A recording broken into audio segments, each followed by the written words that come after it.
și dacă vedeți titlul, de ce mi-a făcut asta?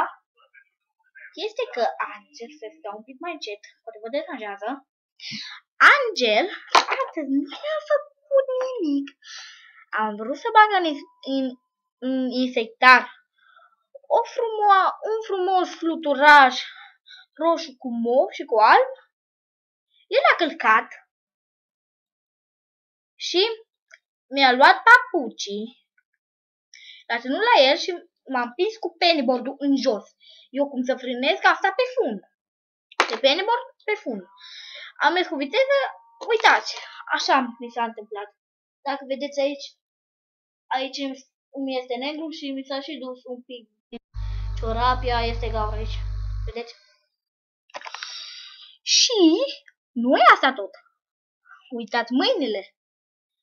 Ce zgreturi. Și acest videoclip o să-l dedic lui Angel. De ce mi-a făcut asta? De ce? Nu i-am făcut nimic. Deloc nimic. Numai el și-a făcut are GTA 5. Nu vrea să dea numai o tură la toți și încă se joacă și pe tura lor. Un pic. Până ce mor și apoi tura lui Angel. Nervant.